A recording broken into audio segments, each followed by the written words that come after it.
Basavatarakam cancer hospital 24వ వార్షికోత్సవం మా అన్న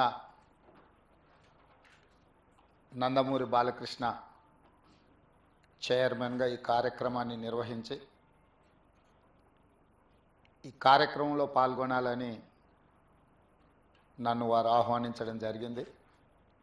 మనస్ఫూర్తిగా వారికి కృతజ్ఞతలు తెలియజేస్తున్నా. ఇది ఒక మంచి అవకాశం నాకు తెలంగాణ రాష్ట్ర ముఖ్యమంత్రిగా.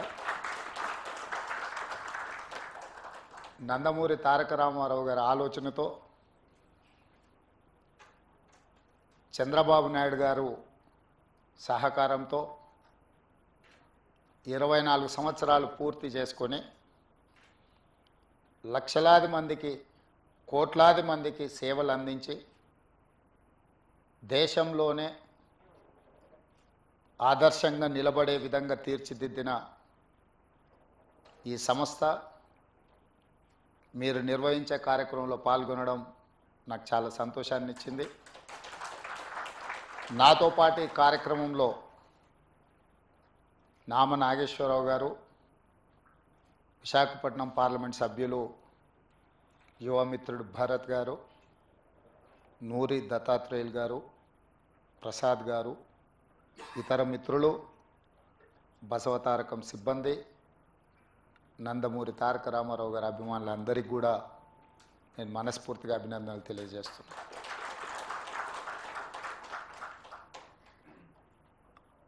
నందమూరి తారక రామారావు గారు తన కుటుంబంలో జరిగిన ఒక విషాదకరమైన సంఘటన, బసవతారకమ్మకు క్యాన్సర్ రావడం ద్వారా వారిని కోల్పోవడం, కుటుంబంలో మనకు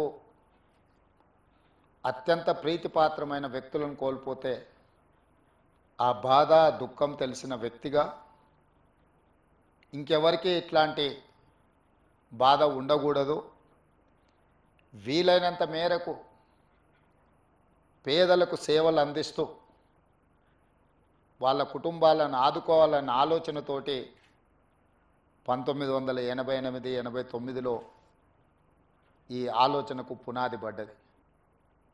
ఆ ఆలోచన ముందుకు సాగకపోయినా 2000 సంవత్సరంలో నారా చంద్రబాబు నాయుడు గారు రెండవసారి ముఖ్యమంత్రిగా బాధ్యతలు చేపట్టిన తర్వాత ఆనాటి ప్రధానమంత్రి అటల్ బిహారీ వాజ్పేయి గారిని పిలిపించి ఈ సంస్థను ముందుకు తీసుకెళ్ళాలి, నందమూరి తారక రామారావు గారి యొక్క ఆలోచన సంక్షేమము అభివృద్ధి విధానాలను కొనసాగించాలని వారు పట్టుదలతో ఆనాటి దేశ ప్రధానమంత్రిని ఇక్కడికి రప్పించి ఈ యొక్క గొప్ప అద్భుతానికి పునాది రాయడం జరిగింది.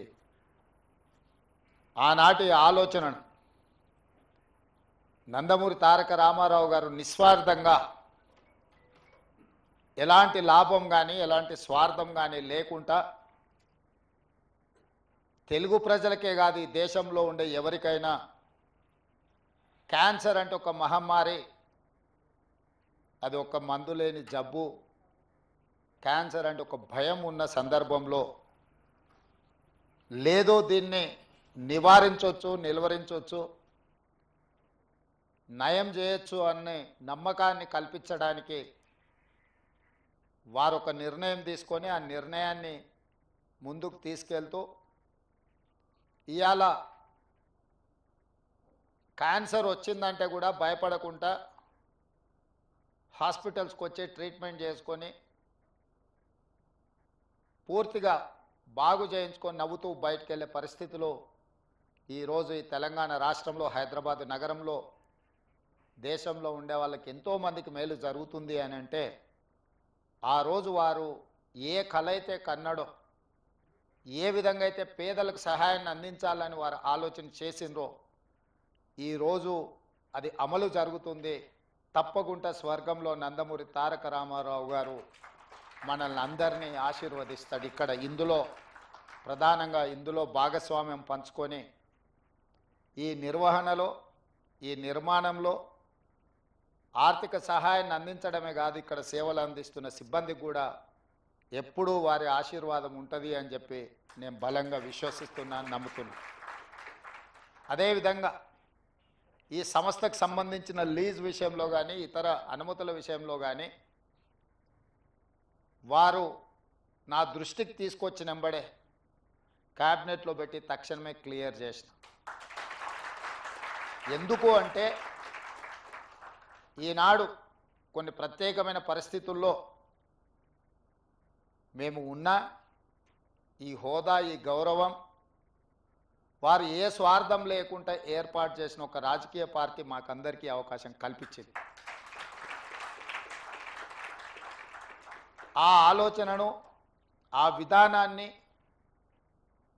ఆ సంస్థలో పేదలకు సేవ చేయాలన్న ఆలోచనను అలవర్చుకున్న మేము తప్పకుండా ఇట్లాంటి కార్యక్రమాలకు అండదండగా నిలబడడం జరుగుతుంది భవిష్యత్తులో కూడా. అదేవిధంగా ఈ వేదిక మీద నుంచి ఒక్క మాట చెప్పదలుచుకున్నాం. మనలో ఉన్న ఆట నైపుణ్యం వెలికి రావాలి, ప్రజల గుర్తింపు జరగాలంటే నైపుణ్యం కలిగిన ఆటగాడితో పోటీ పడాలి అని పెద్దలు చెప్తూ ఉంటారు. ఈరోజు పక్క రాష్ట్రంలో నారా చంద్రబాబు నాయుడు గారు ముఖ్యమంత్రిగా బాధ్యత చేపట్టిన తర్వాత అభివృద్ధిలో, సంక్షేమంలో వారితో పోటీ పడి ఈ రాష్ట్రాన్ని ముందుకు నడిపించే అవకాశం నాకు వచ్చింది.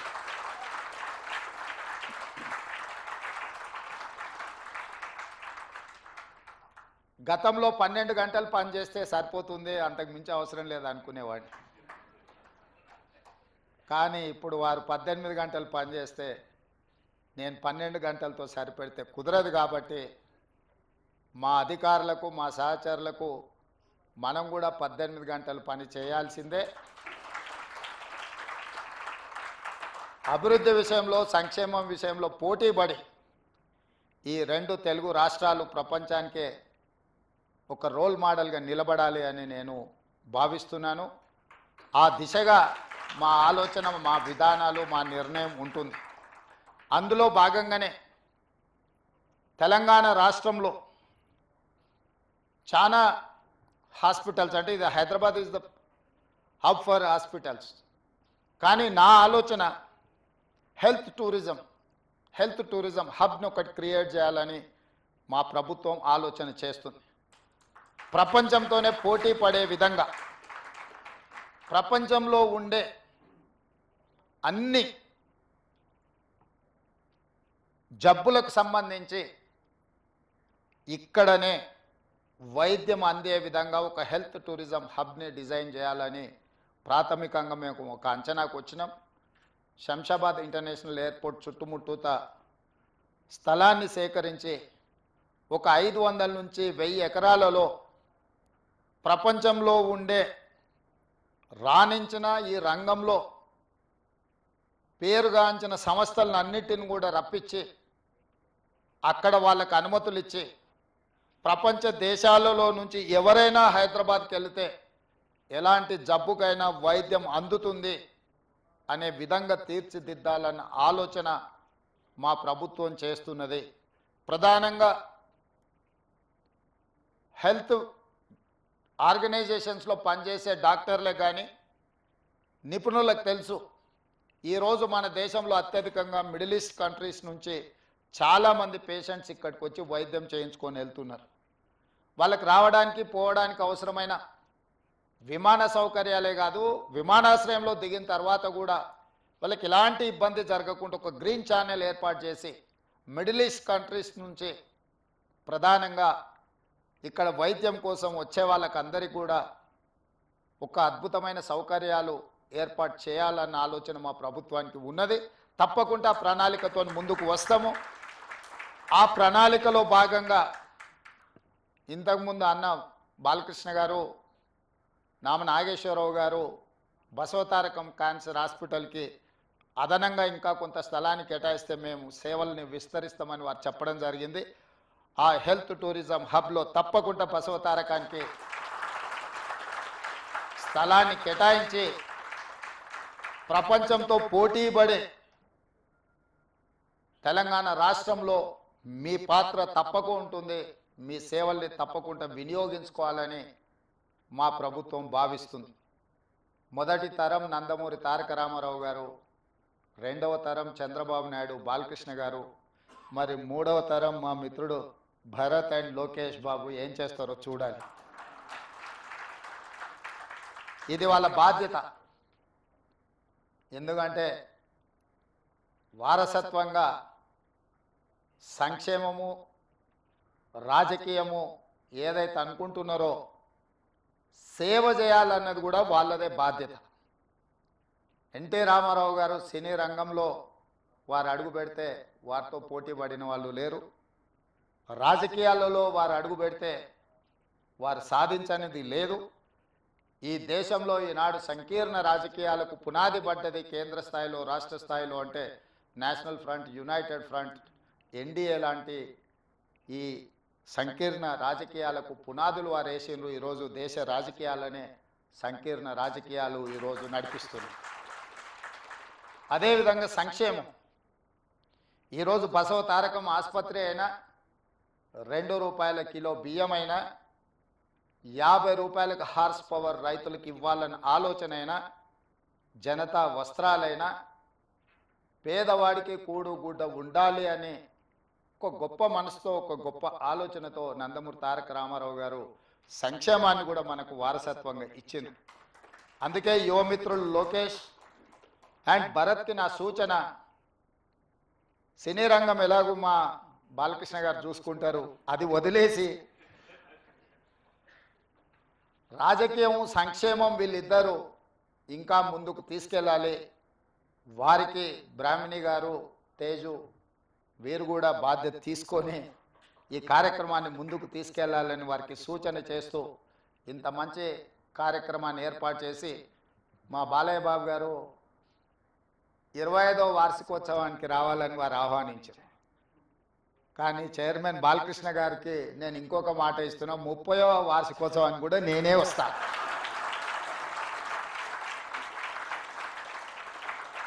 ధన్యవాదాలు.